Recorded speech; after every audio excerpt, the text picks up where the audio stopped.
Tahukah kalian, ginjal adalah salah satu organ penting dalam tubuh yang berfungsi menjaga keseimbangan cairan tubuh, membuang zat-zat sisa yang tidak dibutuhkan, menjaga aliran darah, mengatur tekanan darah, dan berperan dalam pembentukan sel darah merah, serta menjaga kekuatan tulang.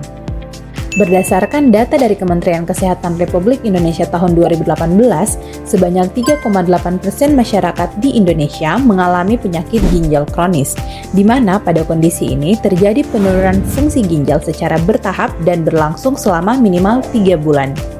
Ada beberapa hal yang dapat meningkatkan resiko gagal ginjal kronis, antara lain, kurangnya pemahaman masyarakat tentang pentingnya menjaga kesehatan ginjal melalui pola hidup sehat. Misalnya, kejadian dehidrasi kronis akibat kebiasaan kurang minum air putih. Hal ini membuat ginjal bekerja lebih keras daripada biasanya. Umumnya, kebutuhan cairan dewasa dalam sehari adalah 30 ml per kilogram berat badan atau setara dengan 8-10 gelas setiap hari. Selanjutnya adalah peningkatan kasus obesitas. Di Indonesia, sekitar 23,4% penduduk dewasa di Indonesia mengalami obesitas. Pasien dengan kondisi ini meningkatkan beban kerja ginjal karena harus menyaring volume darah yang lebih besar. Penyaringan berlebihan menyebabkan kerusakan struktur ginjal secara perlahan. Selain itu, keterkaitan obesitas juga berhubungan dengan lifestyle, seperti mengonsumsi makanan tinggi kolesterol yang dapat menyebabkan plak pada pembuluh darah, termasuk pembuluh darah ginjal. Hal ini berakibat pada penyempitan pembuluh darah akibat plak yang akan mempercepat kerusakan ginjal. Solusinya, kita dapat mengurangi asupan kalori dan makanan tinggi lemak, serta meningkatkan aktivitas fisik seperti jalan cepat 30 menit setiap hari juga dapat membantu kesehatan ginjal. Kemudian, komorbid hipertensi dan diabetes juga beresiko mengalami gangguan ginjal kronis. Di Indonesia, angka kejadian hipertensi mencapai 36%, sedangkan kejadian diabetes mencapai 11,7% dari total populasi.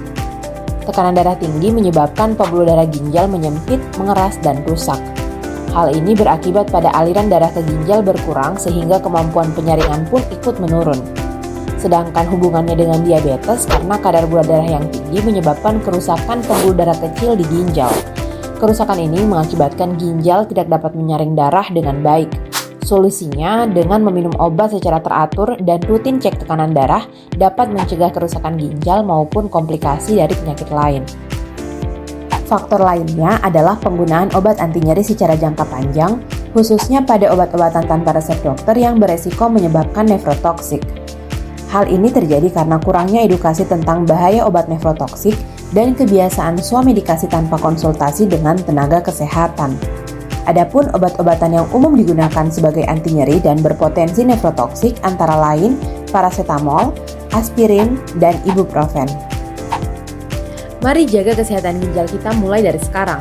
Caranya mudah, yaitu dengan menerapkan pola hidup sehat seperti minum air putih yang cukup setiap hari, mengatur pola makan yang rendah garam dan lemak, rutin berolahraga, mengontrol tekanan darah dan gula darah, serta bijak menggunakan obat-obatan sesuai dengan anjuran dari tenaga kesehatan. Sebagai umat Islam, menjaga kesehatan adalah bagian dari ikhtiar kita dalam mensyukuri nikmat dari Allah Subhanahu wa Ta'ala. Oleh karena itu, menjaga kesehatan ginjal adalah bentuk tanggung jawab kita terhadap amanah yang telah Allah berikan. Ingat, ginjal yang sehat adalah kunci untuk hidup berkualitas. Ayo lindungi ginjal kita sebelum terlambat, karena kesehatan itu investasi terbaik untuk masa depan.